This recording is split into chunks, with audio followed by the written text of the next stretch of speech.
Sir, ఈ viral ఫీవర్స్‌లో మనకు dengue అనేది చాలా వస్తుంటది. మనకి యెస్. రెయినీ సీజన్‌లో చాలా మనం చూస్తుంటాము. డెంగ్యూ అనేది ఎందుకు వస్తుంది సార్? వస్తే ఏం చేయాలి మనం? ఎలాంటి ప్రికాషన్స్ తీసుకోవాలి? డెంగ్యూ అనేది వైరల్ ఫీవర్ అది. బేసిక్‌గా ఏందంటే ఏడిస్ ఈజిప్టి అనే మస్కిటో. ఆ మస్కిటో కుట్టినప్పుడు ఇన్ఫెక్టెడ్ ఏడిస్ ఈజిప్టి అంటాను. ఇన్ఫెక్టెడ్ అది. అచ్చా! మామూలుగా దాంట్లో ఇన్ఫెక్షన్ ఉండదు. హ్మ్. ఓకే. ఓకే. అది ఎప్పుడే గాని infected person reservoir is infected person. ఇప్పుడు ఒక పర్సన్ ఉన్నాడు. ఆయన దాంట్లో కోట్ల వైరస్ ఉంటుంది. కోట్లలో బిలియన్స్. ఓహ్! బాడీ పెద్దది, బ్లడ్ ఎక్కువ, Hmm. 5 లీటర్స్ ఆఫ్ బ్లడ్ అని మామూలుగా అనుకున్నా చాలా వైరస్ ఉంటుంది లోపల. కోట్ల అసలు అన్కౌంటబుల్. ఒక చిన్న దోమ వెళ్ళి దాన్ని కుట్టినప్పుడు ఆ పర్సన్ కుట్టినప్పుడు 1000 వైరల్ పార్టికల్స్ ఎంటర్ అవుతుంది. So it will be storing. మళ్ళీ నెక్స్ట్ మీల్ కి పోయి తిన్నప్పుడు ఇంకొక పర్సన్ అండ్ ఇన్ఫెక్టెడ్ ఇంకొక వాళ్ళని కొట్టింది అప్పుడు వస్తుంది. హ్మ్. వాళ్ళకు కూడా 5 to 6 days or 7 days incubation period. 1000 లక్షల కోట్లకి అయ్యే వరకు జ్వరం రాదు. ఓకే. సో బాడీలో ఎంటర్ కాగానే it starting multiplication in the cell platelets లో కానీ మిగతా దాంట్లో మల్టిప్లై అయిపోయి కొన్ని కోట్లు తయారైనప్పుడు దెన్ ఫీవర్ స్టార్ట్స్. అందుకే సైటోకైన్ స్ట్రోమ్ అంటాం దాన్ని. ఫీవర్ అనేది స్టార్ట్ అవుతుంది. అదే విధంగా ప్రోటీన్ అంతా డిస్టర్బ్ చేస్తుంది. ప్రోటీన్ మెకానిజం అంతా కూడా అది తీసేసుకుంటుంది. కోట్ల వైరస్ కోట్ల ప్రోటీన్ తినేది. ఓకే. సో ద ఫీవర్ వచ్చేస్తుంది. దాని తర్వాత ప్లేట్లెట్స్ పడిపోవడం స్టార్ట్ అవుతుంటాయి. డైలీ బేసిస్ గా పడిపోతుంటే చూస్తుంటాం. అండ్ వీక్నెస్, గిడ్డినెస్ అంటే తిరుగుతుంది. కూర్చోలేని పరిస్థితి. అదే. వాళ్ళు ఇక అసలు ఇట్లా కూర్చుందామంటే అది అందదు, పడుకోవాలనే ఉంటుంది. Because the protein disturbance is high. హ్మ్. మీరు ఎక్కడైనా చూడండి, నీళ్ళు తాగండి, ఓఆర్ఎస్ తాగండి అంటారు. అవును. ప్రోటీన్ తీసుకోండి, ఫిష్ తినండి, మటన్ తినండి, చికెన్ తినండి, ఎగ్స్ తినండి అని చెప్పారు.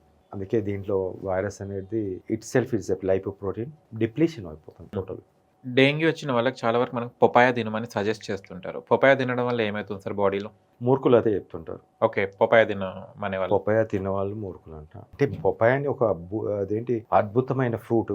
దానికి ఇంకోటి వచ్చింది మన కీవి అని. అంటే ఈ మధ్య కాలంలో మనం కీవి తింటున్నాం అండ్ ఇది కానీ కూడా బట్ ఏంటంటే ఇది పపాయాలో ప్లేట్లెట్స్ పెరిగిన వాళ్ళు లేరు. పపాయ లీఫ్ జ్యూస్ అంటారు. అంటే మన ఆకులు కషాయం తీసి మంచిగా నూరు పోసేసి తాపిమంటారు. ఓకే.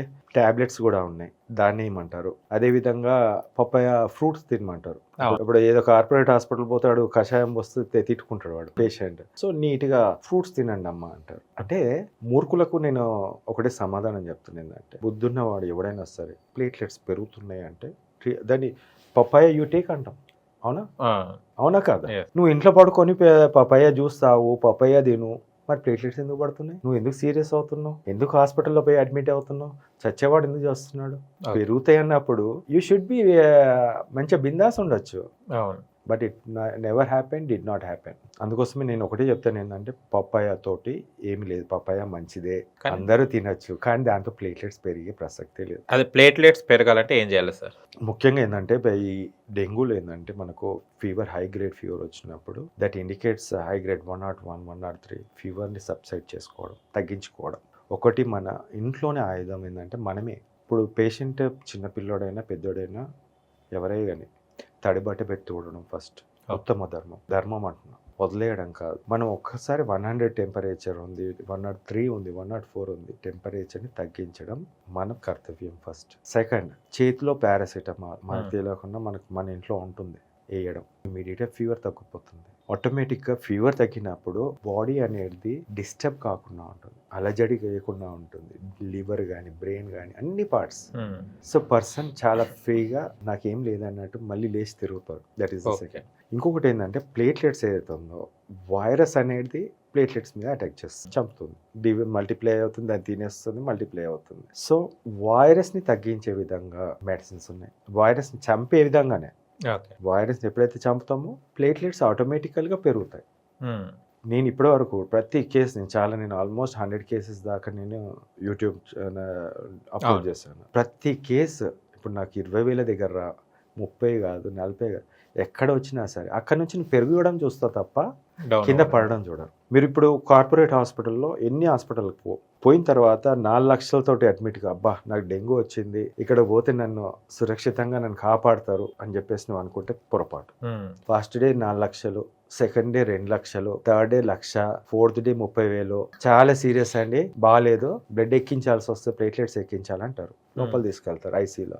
ఓకే. ఓ 2 ప్లేట్లెట్స్ ఎక్కిస్తారు, మళ్ళీ ఇంకా డిటోరియేట్ అవుతుంది, ఇంకా లేదు ఆయాసం ఉంది, ఓ బీపీకి పెంచాలండి, లేకుంటే ఇంకో ప్లేట్లెట్స్ ఎక్కించాలి, వెంటిలేటర్ మీద పెట్టాలి, ఇవన్నీ వస్తుంది. ఆ తర్వాత కూడా ప్లేట్లెట్స్ పడిపోవడం చూస్తుంటాం, బట్ స్టిల్ పెరగవు అక్కడ.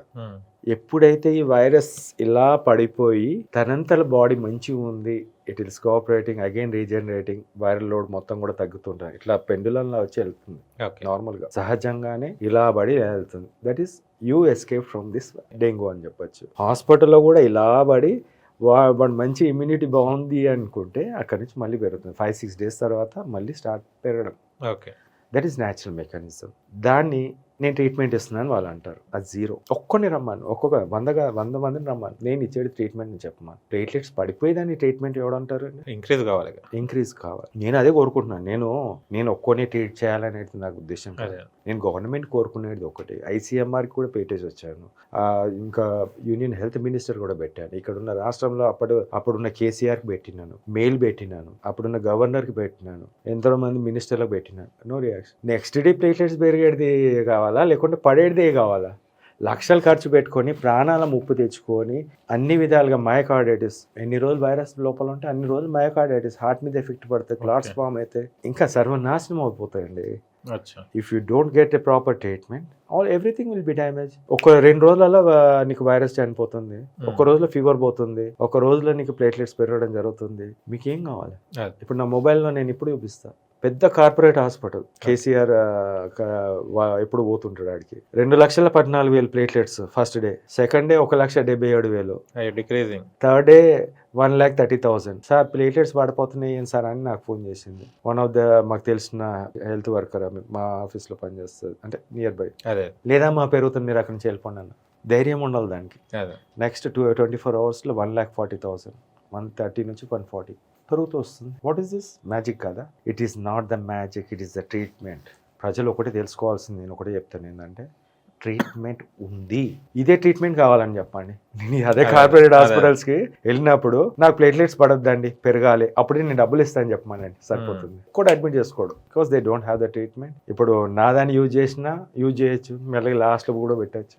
They can do that magic. Also నాకు అలాంటి లేదు. వాట్ ఎవర్ ద స్టేజ్, ఏ స్టేజ్లో వచ్చినా 4 lakhs వస్తే 4 lakhs ఉంటారు, నథింగ్. 3 lakhs వస్తే 3 lakhs to 4 lakhs పోతారు 1-2 daysలో. 4 daysలో అయిపోతుంది కంప్లీట్. వీక్నెస్ కూడా తగ్గిపోతుంది. ఒక్కొక్కరు 15 రోజులు ఏంటంటే దట్ ఈస్ టూ మచ్.